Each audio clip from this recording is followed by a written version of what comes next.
Hello दोस्तों, मैं हूँ श्रद्धा। आज आपके साथ फिर एक नई कहानी लेकर। दोस्तों, आशा करती हूँ आपको मेरी कहानियाँ अच्छी लग रही होगी, आप इसे एंजॉय कर रहे होंगे और ये आपको कहीं ना कहीं अपने जीवन में ज़रूर काम आ रही होगी।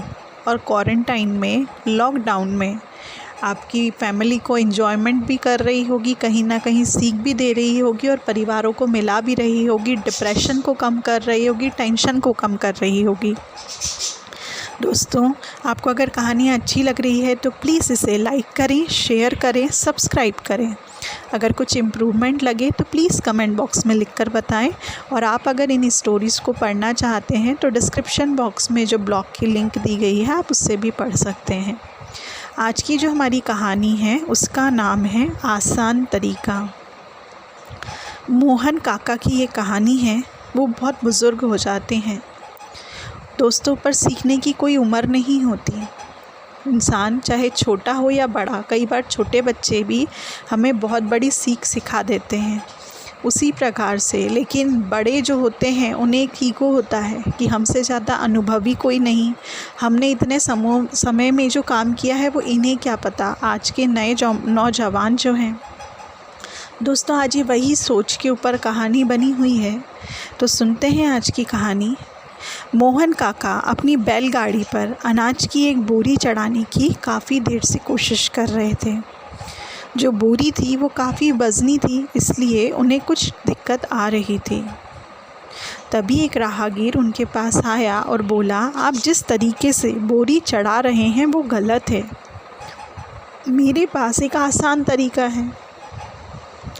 यह सुनकर काका कुछ गुस्से में आ गए और बोले, भाई तुम अपना काम क्यों नहीं करते? मैं इससे भी भारी बोरियां उठा चुका हूँ, मुझे तुम्हारी मदद की कोई ज़रूरत नहीं है। और मुझे मत सिखाओ कि कैसे बोरियां चढ़ाई जाती है। यानी पहले भी आपने गलत तरीके से ही इस्तेमाल किया होगा। तब राहगीर ये बात बोला। अब ये सुनकर काका ने बोरी छोड़ी, अपने हाथ झाड़े और बोले, तुम नौजवानों की आखिर समस्या क्या है? थोड़े पढ़ लिख क्या लेते हो? खुद को बहुत होशियार समझने लगते हो ना? यह नहीं जानते कि हम इतने सालों से यही काम कर रहे हैं। चले आते हैं अपनी बुद्धि लगाने के लिए। राहगीर उनकी बात पर मुस्कुराया और आपकी मर्ज़ी, मैं तो आपके भले की बात कर रहा था। और यह कहकर राहगीर वापस जाने लग गया। काका को लगा, क्यों ना उसकी बात एक बार सुन के देख लेते हैं, वैसे भी खरी खोटी तो सुनाई दी है। अगर ठीक हुई तो सही, नहीं कुछ काम आ जाएगी, और अगर नहीं तो जैसा है वैसा कि वैसा ही होता रहेगा। ए लड़के सुनो, ऐसे करके वो बुलाते हैं उस लड़की को। बताओ तुम कौन सा तरीका बता रहे थे? काका ने बोला। राहगीर फ़ौरन उनके पास आया और इशारे से उन्हें बोरी को दूसरी तरफ के जाने के लिए कहा। चलिए अब आप उधर से पकड़िए और मैं इधर से पकड़ लेता हूँ, दोनों मिलकर उठाते हैं। राहगीर बोला और फ़ौरन बोरी बैलगाड़ी पर जा पहुँची। काका मुस्कुराए। आज एक अनजान राहगीर ने उन्हें बहुत बड़ी सीख दे दी थी। दोस्तों, ये कहानी बहुत छोटी सी है पर हमें दो बातें सिखाती है। पहली कि मिलजुल कर काम करने से काम आसान हो जाता है। आज व्यापार जगत और अन्य जगहों पर इस बात पर बहुत ज़ोर दिया जाता है कि ऐसे लोगों का चुनाव किया जाए जिसके अंदर टीम भावना हो, जो मिलजुल कर काम करना जानते हों। आपने देखा होगा आजकल इसके लिए स्पेसिफिकली टीम लीडर्स को अपॉइंट किया जाता है, जो जानता हो कि टीम मैनेजर, टीम लीडर जो है वो अपनी टीम से कैसे काम करा सकता है, अपनी टीम को कैसे खुश रख सकता है। तो टीम लीडिंग की भी एक क्वालिटी होती है दोस्तों, कि आप अपने अनुसार लोगों को कैसे चला सकते हैं कि वो आपकी बात भी मान लें। और दूसरा जो फ़ायदा था वो ये है कि बहुत बार किसी की मदद करने के लिए कुछ बहुत ज़्यादा नहीं करना होता, हमें सिर्फ हल्का सा हाथ ही लगाना होता है। ज़रा सा अगर हम हाथ बढ़ा देते हैं उसी में ही उसकी मदद हो जाती है। इसलिए अगर हमें किसी की मदद का मौका मिले तो हमें अपना हाथ पीछे नहीं हटाना चाहिए, हमें अपना हाथ आगे ज़रूर बढ़ाना चाहिए। आज आप देख रहे हैं कि इंसान मदद के लिए आगे आना नहीं चाहता, जबकि जो पहले के लोग होते थे वो एक दूसरे की मदद करने में ही अपना जीवन समझते थे। इसलिए पहले के लोगों के पास दुआएं भी बहुत सारी थी। आज का इंसान किसी की मदद करना नहीं चाहता, वो अपने में ही खुश है। शहरों की लाइफ आप देख रहे हैं, दिल्ली, बॉम्बे, उनको पता ही नहीं कि अड़ोस पड़ोस में रह कौन रहा है, क्या सोसाइटी है, क्या बिल्डिंग है, किसी से कोई मतलब नहीं। अगर हम एक दूसरे की मदद नहीं करेंगे, एक दूसरे को जानेंगे पहचानेंगे नहीं, तो क्या हम कभी एक दूसरे के काम आ सकेंगे? कभी हमको कोई ऐसी मुसीबत आ गई तो क्या हम उनसे कुछ बोल सकेंगे? दोस्तों, हमको अगर ज़रा सी किसी की मदद करनी पड़ जाए तो हमारा उसमें कुछ घटता नहीं है। हाँ, थोड़ा सा समय ज़रूर जा सकता है, लेकिन आप सोचिए उसके साथ में हमको क्या मिलेगा? दुआएं, बहुत सारी ब्लेसिंग्स हमको लोगों की मिलेगी।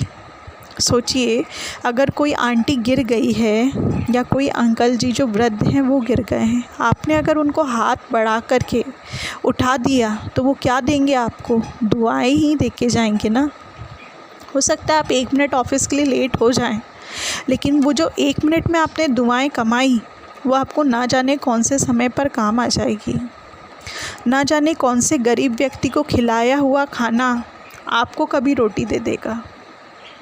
आप कभी भूखे होंगे, कहीं फंस गए होंगे, तो आपको भी कोई उसी प्रकार प्यार से खाना खिला देगा।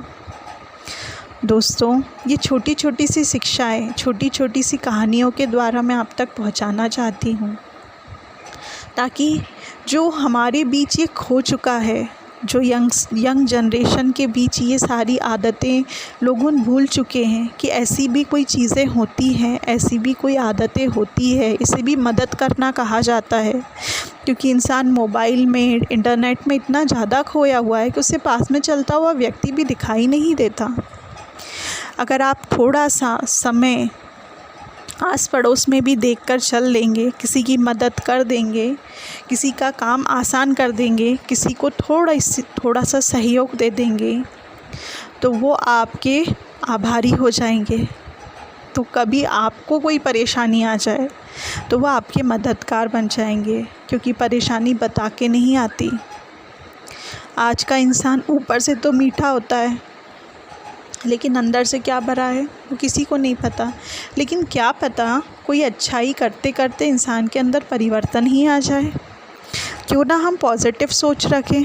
हो सकता है हमारी पॉजिटिव सोच रखने से सामने वाला धीरे धीरे नेगेटिव से पॉजिटिव हो जाए, और आएगा, वो समय भी आएगा, क्योंकि परमात्मा ने भी तो हमारे से कुछ ना कुछ उम्मीद रखी हुई है ना। क्या हमने वो उम्मीद पूरी कर दी?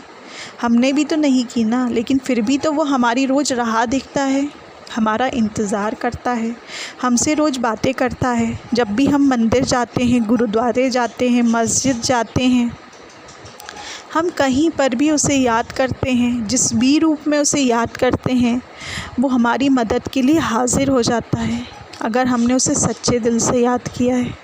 जबकि हम उसके फरमान को नहीं मान रहे हैं, लेकिन वो फिर भी हमारा मददगार है। जब वो मददगार हो सकता है तो हम क्यों नहीं? हम तो एक इंसान है ना। वो भगवान होकर झुक सकता है तो हम इंसान होकर नहीं?